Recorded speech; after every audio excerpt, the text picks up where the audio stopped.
งแม่หันหลังใช่เราบ่ต้องอายแม่บัดนี้เอาลงมือเบิ่งลูกเบิ่งหลานแหละให้อยู่ดีไม่ให้ความเจ็บบ่ให้ได้ให้บ่ ข่อยก็หันหลังใช่กันคุณยายใจดีที่ต่างประเทศเด้อให้โชคให้บานให้ร่ำให้รวยเลยไปทางใดก็ให้ปลอดภัยจากใจแล้วบ่เนี่ยต้นนั่นแหละต้นท่อได้โอ้อย่าเผาโม่ได้เถื่อย่อแล้วกุ้ยนี่กุ้ยก็มีแต่ต่อไม้บ่เป็นหยังก็ดดโค้งเนี่ยบ่มีฮักซ้ำเครือเราเฮ็ดคนข่อยก็ซอยอีกแล้วเรียบร้อยแล้วกันไฟถึงเนาะ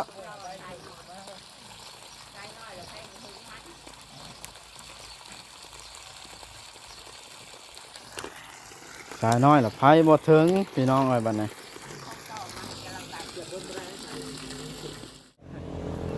2 3 4 5 6 7 8 9 10นี่เด้พี่น้องเอาให้ฮอดมือเรียบร้อยนับเบิ่งครบบ่10ใบนะครบเลยโอ้ยอย่าเว้านะต้องนับเบิ่งก่อนหน่อยไปฮอดเทือนบ่6 7 8 9 10โอเคตามจำนวนเนาะพี่น้องเอ้ยพอดีค่ำพอดีเนาะโอ้ยเดินทางปลอดภัยได้กลับก็ได้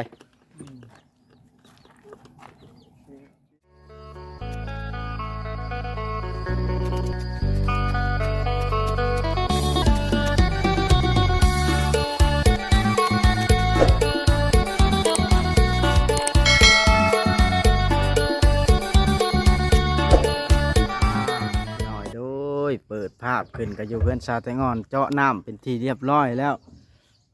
โตลงคลิปท่านหมอบอกเลขไปมีท่านใดที่โชคมารในเม่นบอกในเด้อพี่น้องทั้งนี้แจบมับจนเว้ายังบ่ได้นี่ท่านหมอตัวแล้วรอบนี้พี่น้องเอ้ย8992เปิดไว้พอดีมันออก09พี่น้องเอ้ยเลขควายถึกโยถ้าอยู่ลาวเฮาซื้อถ้าเพิ่นซื้อเบิดนามแต่ว่าบวชผัดบได้ซื้อเบิดซื้อแต่89เศร้าแบบนี้ฮะไปเบิ่งรถเพิ่นเจาะน้ำเพิ่นกำลังเก็บเครื่องเก็บของเพิ่นเฮ็ดเรียบร้อยแล้วพี่น้องเอ้ยโตนั่นเด้ไว้เลยมานี่เลขออกบุมีไฟถึกทั้งล่าง87ทั้งเทิงละ09แต่ค่ายแต่ยังเพิ่นกำลังดำเนินการพี่น้องเลยว่องไวคล่องแคล่วดีเนาะ ระวังเหยียบเล็กได้ห้ามบ่ใช่เกิบเจ้านะแถวนี้เล็กเศษลายได้เนาะแม่นเอาขึ้นรถเราบ่เดี๋ยวนี้ใช่จักท่อนี่1 2 3 4 5 6โอ้7ท่ออยู่ว่าเงาจนหดใส่ยาแล้วไปทางใดไหมตู้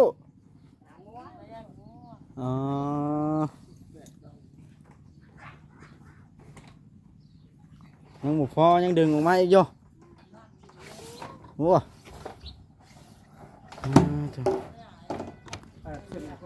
เราให้เล็กควายลูกบดเท่านั้นเราให้นะ892 289เราให้ซื้อกลับไปกลับมาในนี้แล้วนอนเดียวแล้วเล่นดีเลยซื้อขึ้นนี่ก็ซื้อกลับดิแม่นชื่อบ้านน้ำแล้วอมหยอบเนาะ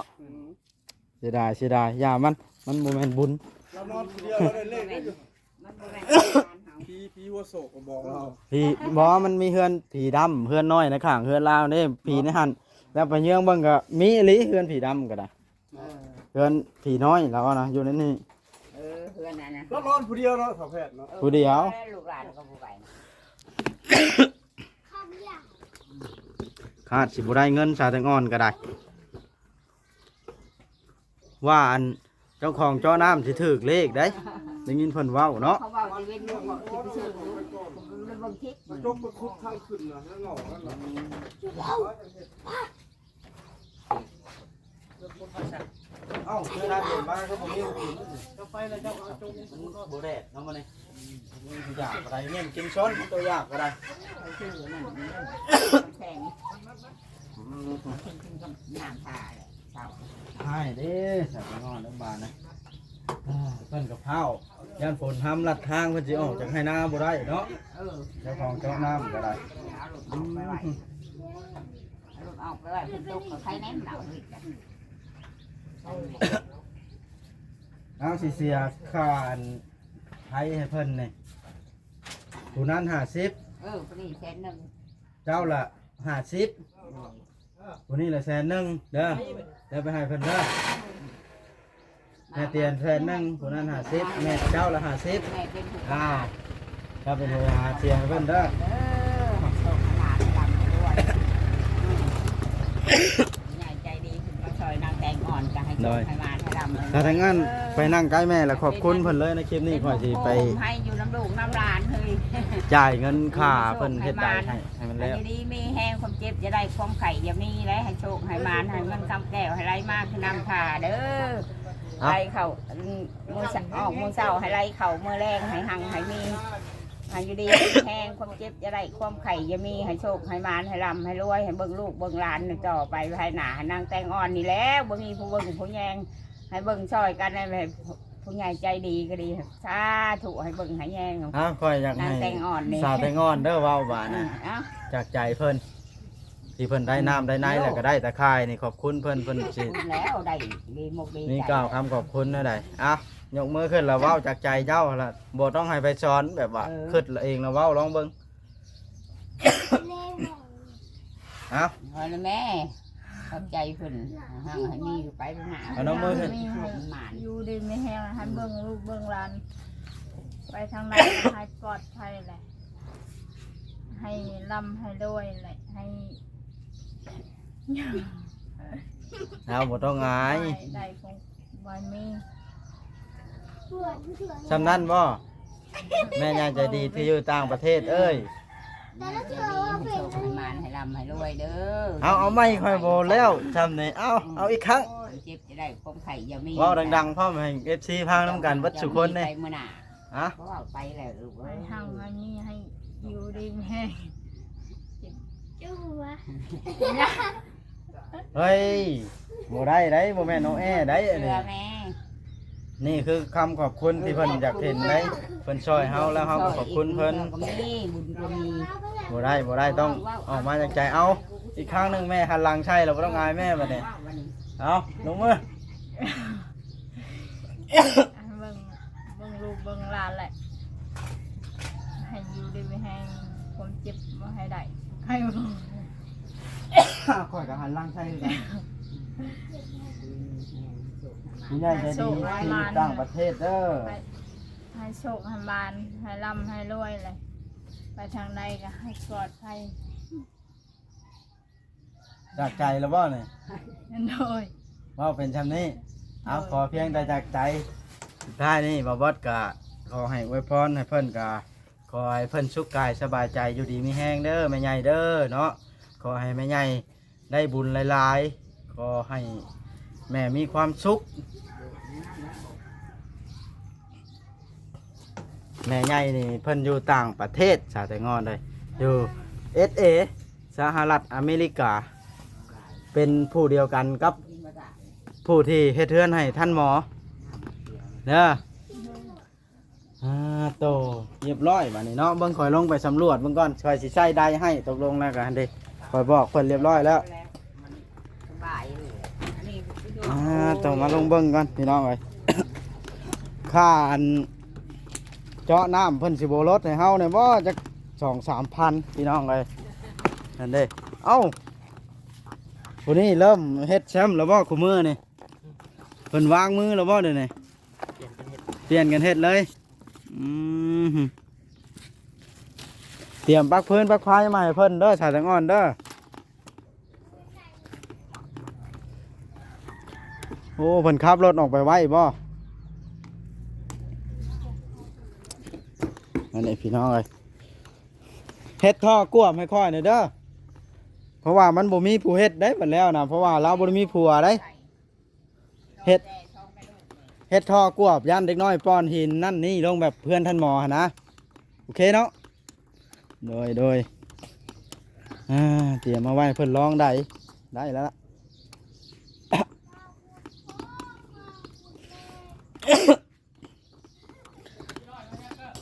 ราคานี่ถ้าเจ้าว่างมื้อใดละเน่งเลยเด้อเพราะว่าเชื่อค่อยเข้ามามื้อหน้ามื้อไหนพอได้เห็นแล้วพอได้ให้ตะลึงนี่นะ ให้อันเราเคยคนมา บัดเราว่างพุ่นแล้วเถื่อเราหวันก้าหวันมุ่งแล้ว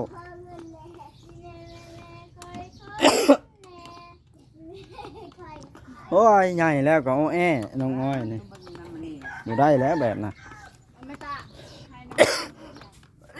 โอ้เป็นไอว่าสิดีเลยแห้งกลับมาพี่น้องกำลังไอห่างๆแล้วช่วงน่ะกลับมาไออีกครั้งหนึงนี่เจ้าของรถเพิ่นกันเดี๋ยวเขารอจ่ายเงินให้เจ้าของรถเพิ่นพี่น้องเอ้ยคุยกันราคาที่คุยกันไว้10,000แต่ว่าเพิ่นสีรถให้เฮาเท่าใดกะรอเบิ่งน้ำกันพี่น้องเอ้ยหรือเพิ่นบ่โคตรดอกเพิ่นก็เบิดมือคือเก่าพี่น้องเอ้ยเพิ่นก็ย่านฝนตกฟ้าลงเผาน้ำฟ้าน้ำฝนแน่เป็นได้ดีใจแล้วบ่แม่บัดนี้ได้น้ำให้สาแตงอ่อนล่ะบ่ต้องยุ่งยากน้ำไผอีกบัดนี้เนาะ นั่นอีกจะเอาสิเปล่า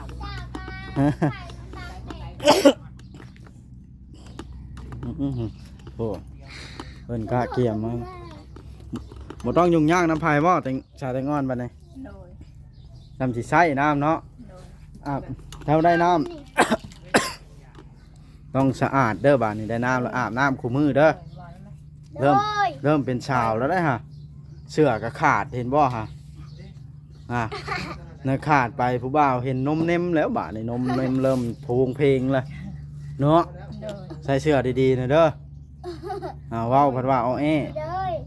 บ่ได้ได้แบบนั้นเนาะ โดย เพิ่นเซ็งแล้วบ่ไปโรงเรียนนะหรือบ่ได้เซ็งนำกับเจ้าซ้ำ ได้เซ็ง เพิ่นเซ็งแล้วเราได้ลูกข่อยยังว่าเพิ่นเซ็งแล้วเพิ่นสิปิดโรงเรียนละลงให้ลงนา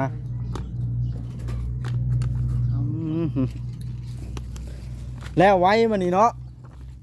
บ่มืด โอ้กับบ่ไหวเลยตอนนี้ 4 โมงแล้วเนาะ แม่ 4 โมงปลายแล้วเด้อนี่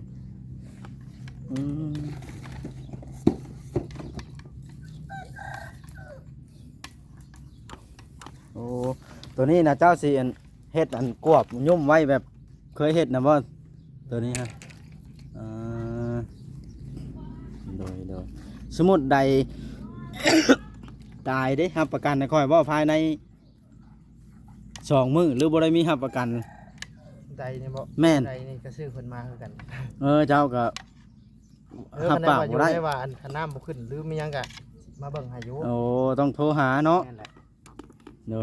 ยเจ้าก็บ่ได้ไปใช้วนเวียนอยู่แถวนี้เนาะ แต่ว่าบ้านน่ะอยู่โน้นยางคุณบ่ แม่นแหละ ปอตบ่ได้ใกล้เด้อภาคชิโนขึ้นไปเนาะ ตามไปรับ ภาคชิโนขึ้นก็เป็นชาวลักบ่โธ่ โลไปเก่ารัก จากพุ่นมาพี่น่ะชาวปลายเนาะ แม่นแหละ โอ้มันบ่แม่นชาวมัน30 ฮอดบ่ ฮอดคันว่าแต่โนนยางเพราะว่าโนนยางค่อยไปประจำบ้านแม่จรบ้านน้องแดง ตะนี่ฮาซิโนจังหวัด แต่นี่หาชิโนนี่ชาวปลายชาวเนาะ แม่นบ่แม่นที่8บ่ แม่นบ่ชาวข่อยเคยเบิ่งในแถวบ้านเดือนะก็ข่อยอยู่จังนี่ไกลเติบอยู่พอสมควร30ลักจากบ้านเจ้ามานี่นะแต่เจ้าฮอดเช้าเติบนี่แสดงว่าออกแต่เช้าเติบเนาะ แม่น6-7 โมง6 โมง ออกแต่6 โมงปั้นข้าวกินน้ำรดเลยพี่น้องเอ้ย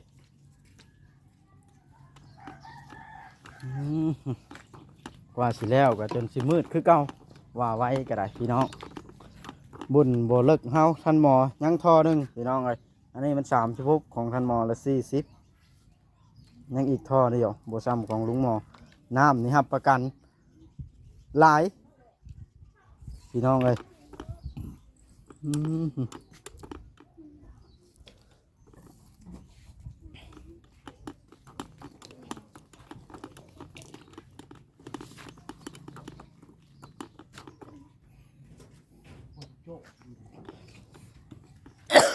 นี่ก็น้องเคยชาวแตงอนเพิ่นมาซอยเป็นได้หว่านกล้าแล้วเหรอบ่ ยังบ่ทันในหวาน โอ้ ฝนก็ตกมือชื้นน่ะนะ ใกล้สิหว่านแล้วเนาะ แม่ ได้น้ำแล้วบ่ ได้ละ โอ้ขังไว้แล้ว ขังเรียบร้อย อ๋อแล้วหว่านกล้าแล้วว่าจังสิมาเฮ็ดหัวให้เพิ่น บางประมาณ2-3มื้อว่า อ๋อโดยแล้วแต่เจ้าสะดวกเด้อ ว่านี่เฮ็ดหัวอยู่เฮือนก็ยังบ่ทันได้แล้ว มันเน่งอันนี่น่ะสิบ่ยากดอกเพราะข่อยเคยเน่งแล้ว มือเดียวกันแล้วนี่ โอ้ว่าง2ชั่วโมงนี่นะชาข่อยเน่งเฮือนลุงหมอแป๊บเดียว แป๊บเดียวมันบ่ได้ยาก มันหักได้ใช้2คนนะเมียเจ้าก็ต้องช่วยนะมายอพร้อมเด้เนาะเฮ็ดช่วยลาวก็บ่มีผัวเนาะแม่นบ่เฒ่าสุดทอนยังก็คือสิเฮ็ดบ่ได้บ่เฒ่าสุดทอนก็ได้แล้วเฒ่าแฮงแล้วหน่วยก้อนกับให้เจ้านี่บ่มาเจาะอันว่าวหน่วยตั้งอยู่บ่อนนี้นะเรือนหลังนี่บ่แม่นเนาะอันเด้พี่น้องหน่วยก้อนก็ตั้งอยู่นี้จุ่มใดลงไปแล้วดึงใดบ่ได้อันเด้ได้ยอกได้ชักไหมอันนั้นนี่ย่านมันต้องมีเทคนิคผิดพลาดเบิ่งสิลองดึงเบิ่งงั้นค่อยดึงขึ้นนี่ได้ไปคายให้เวียดแล้วนี่โอ้ยเจ็บแอวเปล่าด้วยวัน เคยดึงแล้วเนาะบ่ขึ้นเนาะ ดินมันจืดลงไปทับแล้วมันบ่ขึ้นแล้ว ตายกลับแล้วเนาะ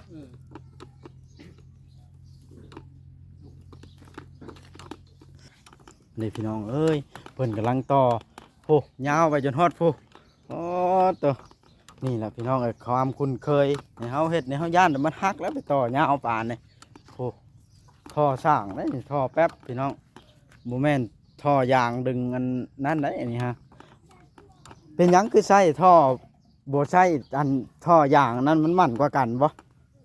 เวลาเป็นไดติดไดยังคาพอได้ดึงชูสวยกันกับเสือก คันท่อดิมันบ่ปานใดเนาะ แม่นยามันรุดมันขาด เพราะว่าค่อยเคยเห็นในบ้านนะเขาเอาท่อนะชบใส่หัวใดเลย แบบนั้นก็ได้กันแต่ว่าเวลาปัญหามีไดติดบอหรือว่ามึงเชือกอะท่อยางนะมันสิหลักไหลลงก็มีมึงเถอะ โอ้ มันจะขึ้นบ่ได้ มันพอดีสิเสียหายเนาะ นั่นแหละคือบอลข้างๆกันนี่แหละ แบบนี้เนาะ นั่นแหละพอชูซอยกันขึ้นมากับเสือกพร้อม โดยอันนี้ก็บ่แม่นว่าคอยหูจักดอกคอยถามเบิ่งจากหู้หั้นนะเอาตามผู้ที่ประสบการณ์หลายแล้วเรื่องแบบนี้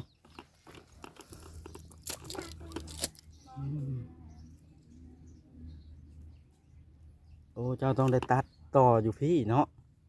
เพราะว่าสายมันน่ะมันบ่ถึงเนาะ นั่นแหละสิลองบนซ้ายไทยกันลองบนไหนก่อน สิจุ่มในกระพุ้ยนี่บ่ลอง บอสเสียบไฟลองบนยันไฟพวกเขา โอ้ให้มันเป็นนะ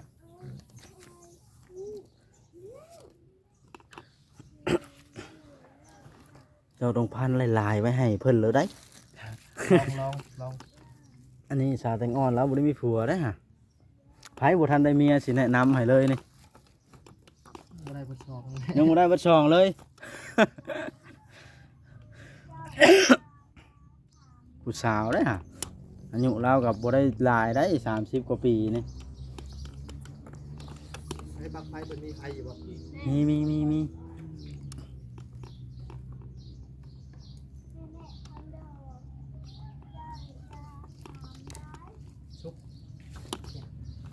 เอาดึงไปลองเสียบเลยบาทหนึ่ง เจ้าก็ห้ามซูนเด็ดขาดนั่นก็ได้ ระวังดีด้วยตัวหนักอะไรมันจะแจกกันเลยนะ แล้วบางห่างเนาะ เสียบจึ๊บพอมันจวดแล้วก็พอแล้ว ได้ยินเสียงปิ้นแม่รถเนาะแม่นเพิ่นแล้วนี่เนาะ โอเคในการแล้ว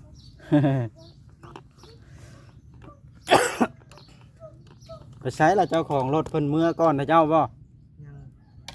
บ่ทันหับเงินกับเมื่อบ่เด้อนี่ งามไปเลยเอา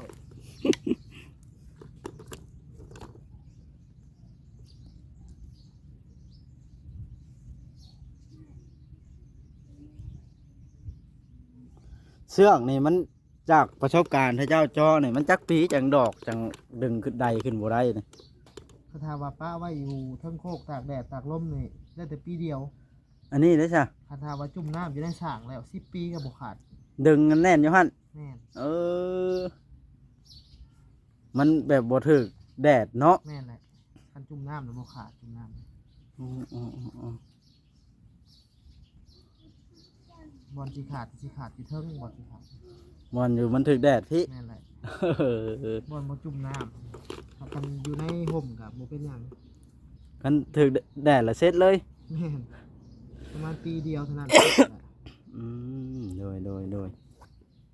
จำเพาะไว้เป็นหลายปีก็บัดดึงแล้วขึ้นมาทางใดคือเก่าเนาะ แม่น ปกติ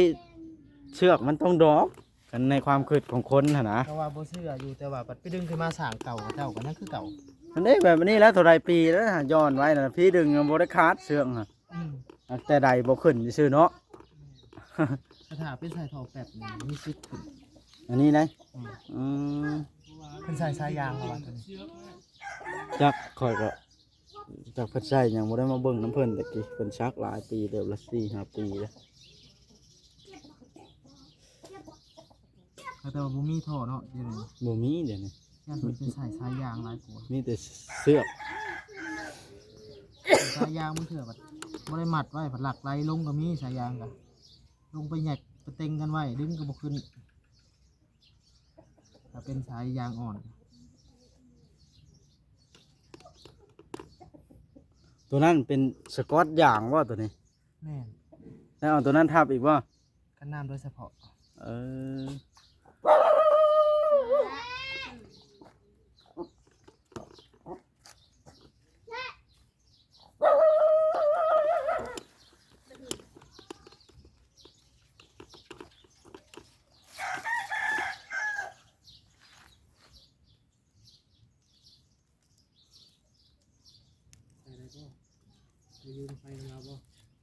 อยากเพิ่นมีวิธีการของเพิ่นได้เดี๋ยวนี้นะ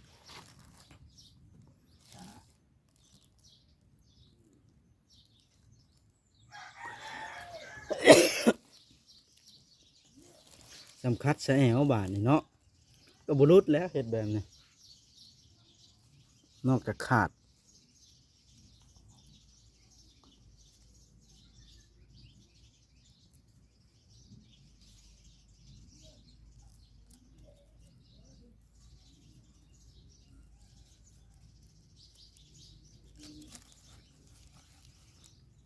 ให้อยู่นี่บาทนี่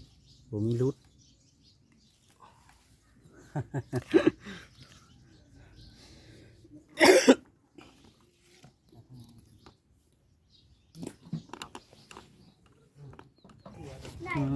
เหยียบในตา จากประสบการณ์มาเฮ็ดนอนดินแบบนี้ก็พอลงบ่เคยฮักเนาะแสดงว่าท่อแท้ได้จากบ่ฮักปกติเฮากงมันสิฮักโลดคันท่อของเวียดของจีนเนาะท่อไทยตัวนี้เนาะ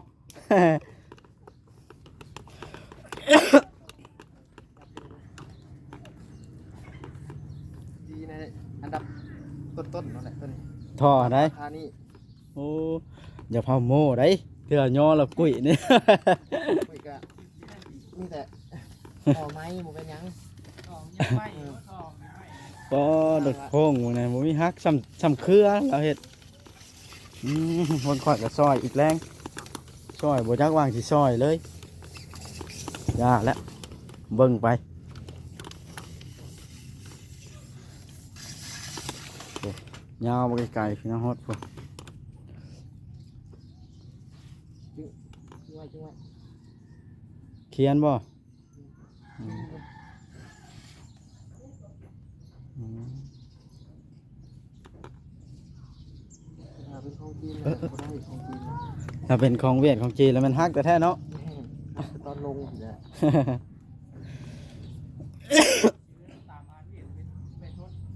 บวบรถเนาะ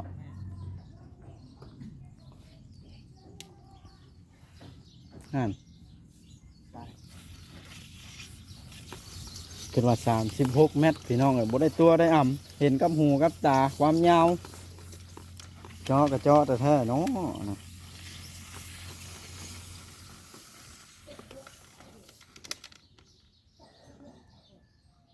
นะต่อโอ้เบิร์ดมีท่อนหนึง โอ้ยังสิใช้อีกท่อนหนึงบ่นี่ ใช่ท่อนหนึง ตก ก็บมาอ้อยท่อตัวยาวๆนะ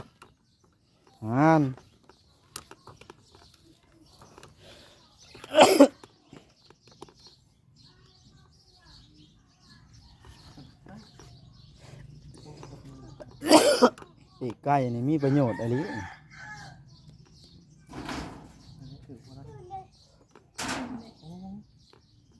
เสร็จก้อนมันกี่ดินนี่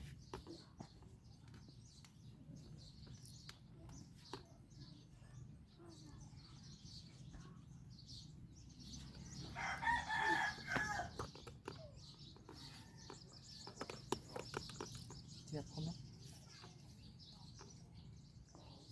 จึงไว้คมไว้เอามันติดก่อน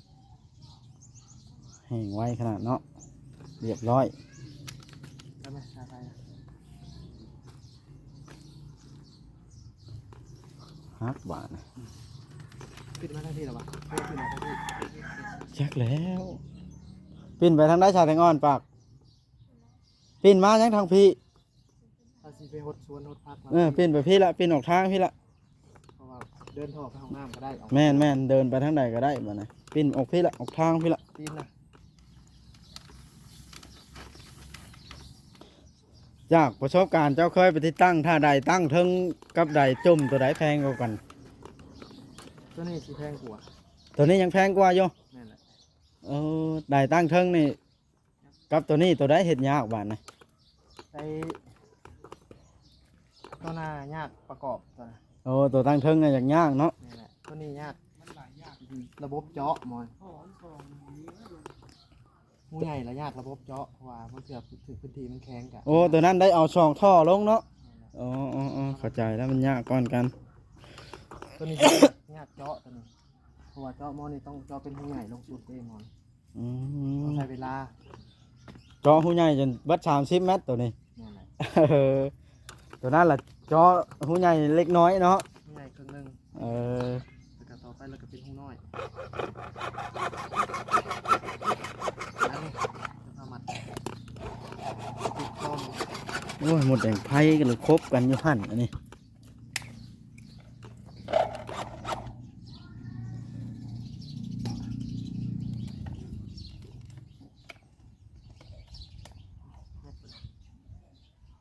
เอาไปก่อนมาเลยติดก่อน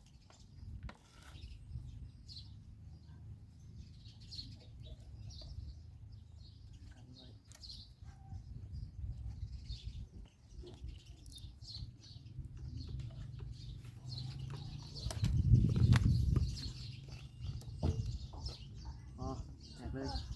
แหกเวียนมาตรงๆเลย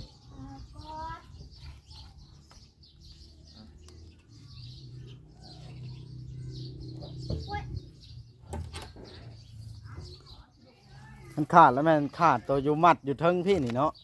ตัวมันตากแดดพี่เนาะ ต้องจอบเรื่อย ต้องเที่ยว ดอกแล้วเฮายกขึ้นมาแล้วก็ต่อลงใหม่ ต่อราคานี้เนาะ นั่นแหละ ต้องดูจอบเบิ่งเด้อสายตะงอนเด้อกามันโดกแล้วมันผุแล้วมันนั่นรู้ได้ ถ้าผ่าเส้นใหญ่เนี่ยสิ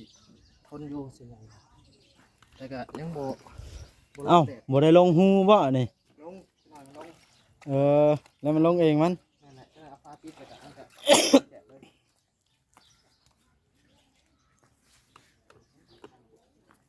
เด้กับไผฮะอยู่ฮะยืมชาแตงอ่อนนะกันถ้าเจ้าบ่มีให้เพิ่นชาแตงอ่อน เอ้าพวกมันขอยเห็นนั่นนี่เขาหล่อจ้ะ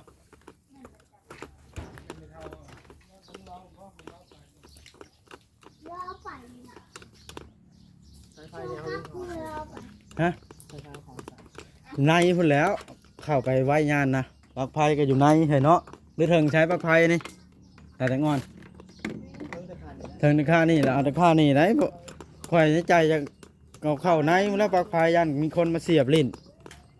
ใช่เอาไป ปลักไผ่เจ้าน่ะบ่เถิงแต่ในนอกนี้เอาแล้วแต่จะเอานี่แล้ว แหกเลย ไว้บางเสาเก่าก็ได้ งั้นเด็กน้อยมาเสียบลิ้นตายได้ใดอันนี้บ่ได้มียินเสียงเด้อ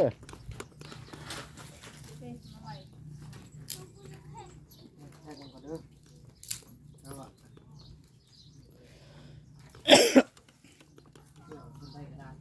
เธอมีในอนาคตเขานายแท้เพื่อไว้รถ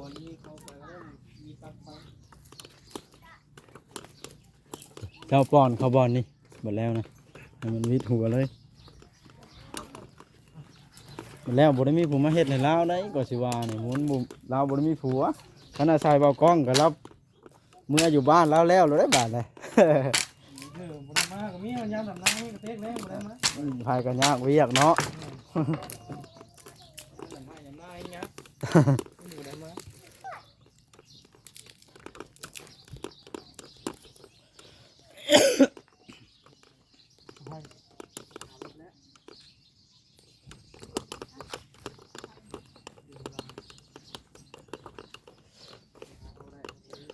ซักไว้ใส่สายไฟบ่ฮะ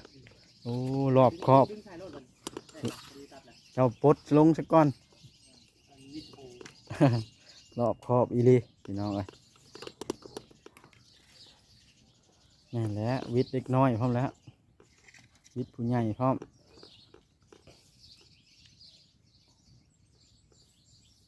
ยังคือกวามรถบนนำบ่นะ มัดติดท่อเลยบ่พามัดแล้วเพิ่นยังสิเฮ็ดอันนี้ไปใช้ให้อยู่พาปิดยันเด็กน้อยป้อนหินลง เออ เนาะ นอนดื้อจับ น้อยป้อนหินลงแล้วเลยนะบานน่ะทิ่มไหม ทำไผ่ป้อนหินเข้าระบอกเด้อเด้ออ้อยเด้อ สีมาจัดการ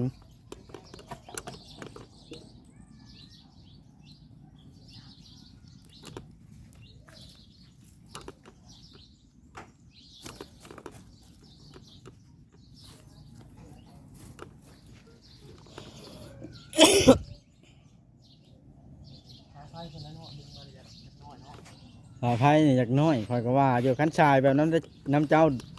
ต่อเดี๋ยวนี้จะคักสายขาวนี่ เปิดดนจากฮ้อนได้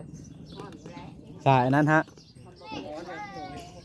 เขามีได้ได้เปลี่ยนใหม่แหละนี่ก็พอได้เฉย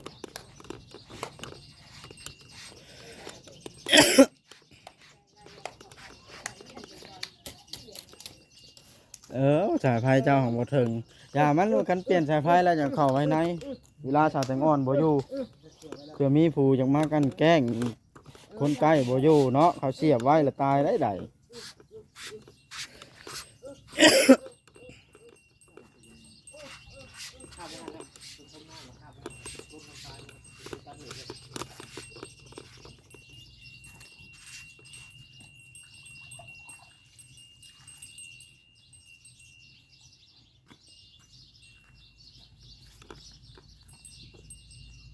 โอ้งัวเจ้าบ่น่ะคือตามหลังมันต้น ๆ ต้น กินข้าวแหละนี่ค่ะ กินข้าวปั้นนะแต่ซ้ำเลี้ยงหมาเลี้ยงงัวกับบัดนี้ กินฮอดข้าวปั้น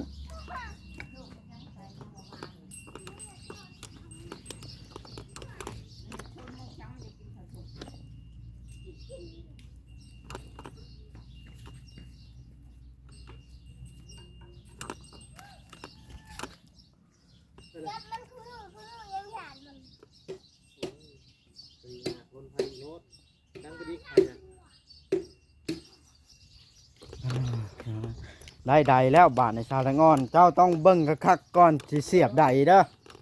ถ้าท่อทบอยู่แล้วห้ามเสียบใดพยานมันตายนะ คำชอบ มันสิแตกอยู่พื้นผมมันสิแก้ไขบ่ได้ มันตีกลับ ถ้าต้องเบิ่งว่าท่อทบหรือบ่ทบจังเสียบเด้อบัดนี้เด้อ โดย ต้องระวังซอยการรักษาเอาแล้ว เพิ่นซอยล่ะ ก็เท่านั้นเลยใส่ให้มันอันใส่อย่าง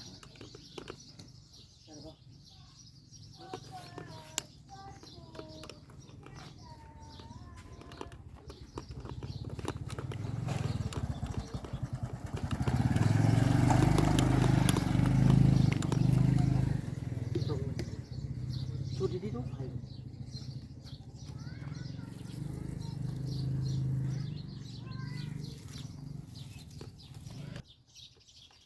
เอากาวมาหยอดใส่ไพ่นี่ก็เป็นวิธีการดังไพ่อีกชนิดหนึ่งพี่น้องอะจือไว้เด้อ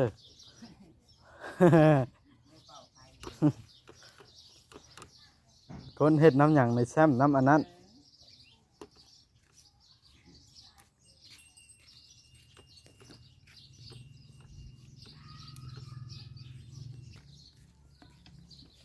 ธีการของเพิ่นพี่น้องเอ้ย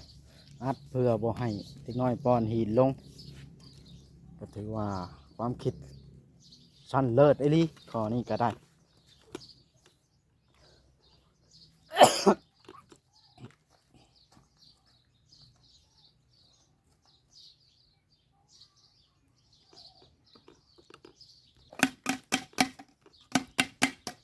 เอาเพิ่นสิลองใดให้เบิ่งบาดนี่เตรียมเบิ่งเด้อน้ำนี่นี่คือเป็นครั้งแรกของน้ำสีออกใดหน่วยนี้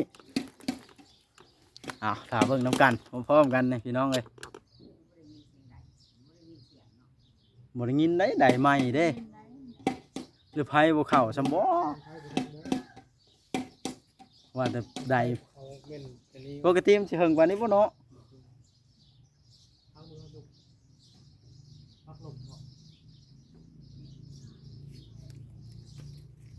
ว่าสิรอรุ่นน้ำกันเรามิดชอยม้อยพี่น้องเอ้ย ได้ยินอยู่นะ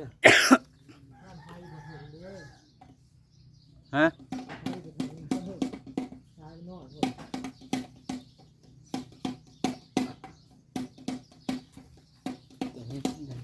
ใส่ม้อยบ่ ได้มาเถิงไปบ่ถึง อืม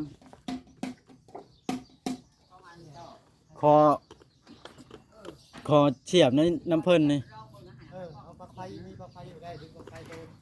น ดึงปลั๊กไฟมาเฮานี่ล่ะเฮานึ่งสายไฟไปเสียบลองน้ำเพิ่นไปเว้าน้ำเพิ่นไหม เราได้ดอกเสียบรถปลาอ่ะ โยให้ลาห้องดำเนินการมาหั้นแล้วเอา พอเสียบไผ่แล้วลองมึงน้ำนี่ ลองมึงได คนว่าใช้น้อยเลยไผ่คนหนึ่ง เอา ไปลูกใช้น้อยไผ่คนหนึ่งจะร้อง ตัดนึงยังกันนะกันเอาหมวกยาวไปนั้นมันยากบ่กลัวพอดีให้ทำนั้นเอาเลยเจ้าก็แหกวางสินั่นแหละ เจ้ามาจากกระดาษมันเอาใส่น้อย ไฟบ่ถึงบาทในชาแตงอ่อนเจ้าต้องดำเนินการเด้อ สายไผ่นี่แหละบาท ฮะ มันชื่อว่ามีสายไผ่นี่แหละกับสายไผ่อันนี้ไงแบบนี้เนาะ สายไฟขาวนี่น่ะได้เนาะ ได้ของจานนะอันนั้นก็ต่อมาจากกระดาษมันเราได้อันนี้นะสาย ไฟลุงจานเดียวมื้ออื่นข่อยจะกู้เอาอยู่หั่นมาใช้อยู่นี้ซะ แน่ เพราะว่าข่อยจะติดแสงโซล่าร์เซลล์ให้ลาวเด้ ทำนั้นนะของตัวชายน้อยของกันต่อมาให้มันไต่ซื้ออันนี้ เดี๋ยวมื้ออื่นก่อนจ้ะคันลองได้แล้วแม่นข่อยสิเอามาให้กันเรียบร้อยพี่น้องเอ้ย ถึงบอก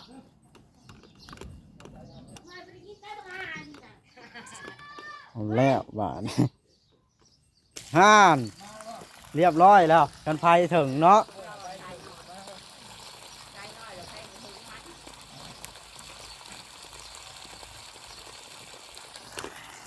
สายน้อยละไฟบ่ถึงพี่น้องเอ้ยบัดนี้ หอนแป๊บเดียวหอน สายตัวได้ฮอน เกินชั่วโมงนึง โอ้สายตัวแดงแฮะ เกินชั่วโมงนึงเห็นมันก็เห็นแล้วตัว แห้งบ่บัดนี้น้ำนี่ชาแตงอ่อนเบิ่งเอาจำสิใช้โอ้น้ำชาแตงอ่อนใส่ไว้เนาะ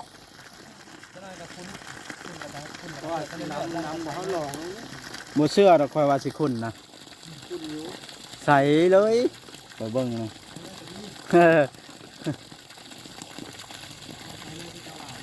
เพราะว่าอยู่ได้เดี๋ยวนี้ยันสายเลยเพราะว่าสายมันยาวเด้เนาะสายน้ำนี่นะมันลามไปฮอดตัวนั้นเด้แม่น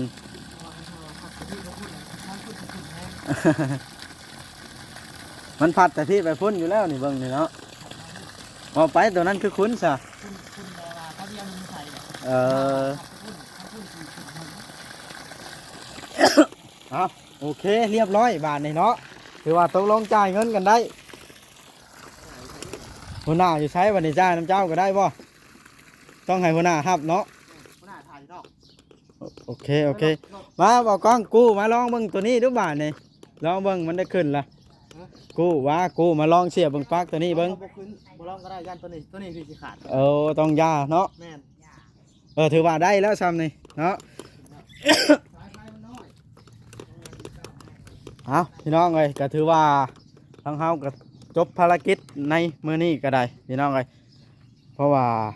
น้ำในก็สะดวกแล้วแต่ว่าสายไฟนี่น้อยเกินตัวที่ต่อมาแต่เฮือนชาแตงอ่อนนี่ต่อมาไต้ซื่อเนาะ โอ้ ไรน้ำอยู่ไฟถึงบาท โดยต่อ จัง ใช้ไฟแล้วสิอยู่ไร อยู่ไสเพิ่นน่ะรถนะ พวก ข้าว อยู่ทางบ่เบิ่งข่อยสิไปรถเอากระชั้นข่อยกลับเด้อข่อยไปจ่ายเงินเพิ่นก่อนเด้อ ให้โชค เพิ่นถ่ายทางโดยจังใดก็ให้ตั้งใจได้อบาดนี้ชาแตงอ่อนเด้ยให้สมกับที่เพิ่นช่วยเฮาได้ คนช่วยทำนี่แหละ เด้อรักษาเบิ่งแยงไว้ห้ามให้เด็กน้อยไปคุ้ยลิ้นยันมันหักหรือว่าไฟช็อตเขาเด้อมีแต่ว่าหัวห้าวก็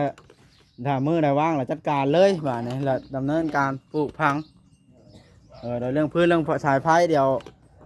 คอยสิค้นคว้าให้เด้อ แม่นทำว่าอันนั้นให้หาให้นั่นหาอะไรยอมแล้วสายไฟแต่อันนี้ครับก็ยังว่า โอ้ย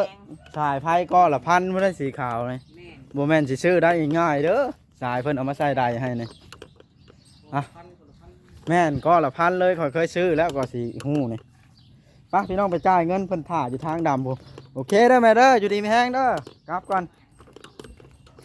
พี่น้องเอ้ย จ่ายเงินให้เพิ่นก่อนตามที่คุยราคากันไว้พี่น้องเอ้ยก็มาฮอดรถเจ้าของเงินเจาะน้ำเพิ่นก็จอดไว้อยู่ทางพี่เพิ่นถ่าอยู่เพิ่นอยู่นะวะนี่เห็นเด้อนี่สบายดี สบายดี โถมานั่งก่อนนั่งนี่เพิ่นบ่ให้บ่นี่ฮะ แต่จะมาลิ้นอยู่นี่บ่โอ้โดย มาปานี่แล้วจะหลุดออกบ่ได้ฝนตกเด้อแม่ ตามที่คุยกันไว้เนาะตัวเบิ้งซะนับเงินให้ก่อนมีอยู่บนนอกเขาบ่มีใช้ติดหนีไว้แล้วได้นี่ บ่ล้มบ่ล้มบ่ล้ม บ่ล้มหาเงินก่อน1 2